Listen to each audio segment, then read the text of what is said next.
Jamani, nimekwambia iko pande za Kariakoo na nimekutana na warembo ambao wapambanaji wanafanya biashara bila aibu. Na Malkia wa Nguvu, sifa moja ya Malkia wa Nguvu kujua thamani yako. Unapojua thamani yako unaitengeneza. Ukiitengeneza basi unaipeleka kwa watu. Unakuwa hauna baya lakini unaingiza kipato, unaishi na watoto wako, mambo yanakuwa mazuri. Niko na Mama Chai.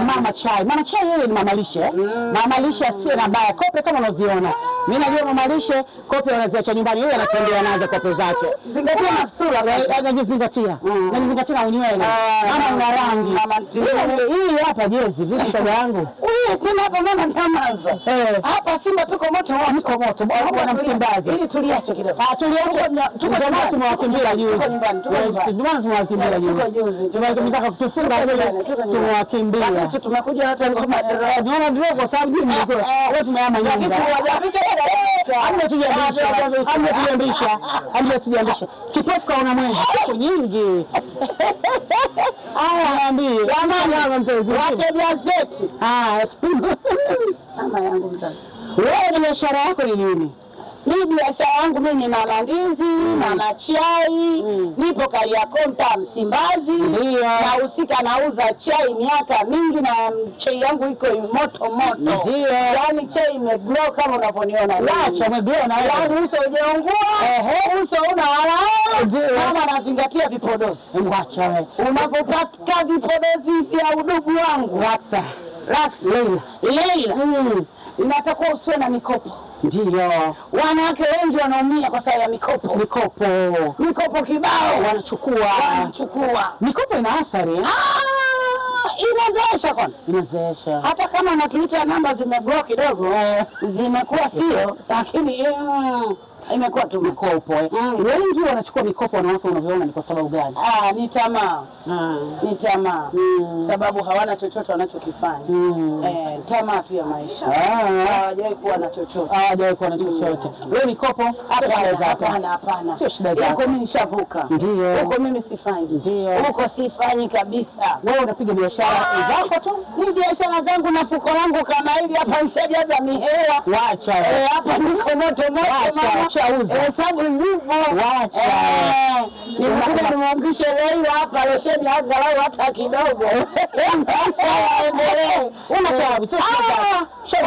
Nishavuka. Ndio. Nishavuka. Unamwambia kwanza baada ya kazi unapata kidogo hivi mambo fulani. Lazima hivyo vitu lazima. Ya kiti kidogo. Saa ngapi? Acha sasa hivi. Yaani niko wote niko okay. Yaani okay. Sawa. Muda unaona upo okay. Ndio maana nimekuuliza. Una watoto? Nina watoto watatu. Baba yako pia uko naye? Baba niko naye. Mnaishi pamoja? Tunaishi pamoja. Anakubali hizo hatu zako za Kariakoo kila siku? Tena ananiamsha asubuhi saa 11. Anakwambia amka. Ndio. Amka mapema. Ndio. Amka mapema kwa biashara asubuhi. Si anajua hesabu nazorudi nazo. Kwa hiyo hapa wewe wanakutambua kwa kupika? Yaani hapa wanazingatia Kariakoo hii. Mtaa Msimbazi. Jengo la Nyelema hii. Naitwa Mama Chai.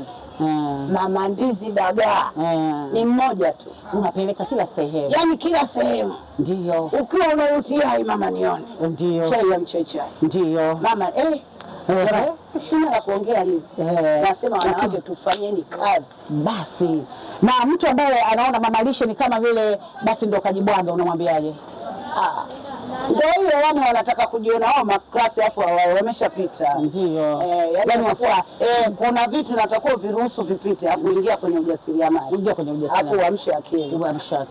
Napambana. Wanawake wenzenu mnaambia sasa hivi mjini kukoje? Yaani mjini sasa hivi huku kumenoga. Ndio. Yaani kumenoga mawinga kama wote. Ndio. Au ukiwa ni 50,000 ukiwa na 200,000 njoo tunakupeleka na chimbo unapata bidhaa kila aina. Unafanya biashara. Unafanya biashara. Ndio. Mambo ya kaa nyumbani achana napo. Kwa hiyo wewe muinga pia. Mtu akitaka kitu akupigie. Hata sasa hivi. Taja namba yako. Sasa hivi hapa. Namba kidogo hapo sijajua vizuri. Umeona kazi. Au shachemka. Namba hamna. Sasa tulia bwana.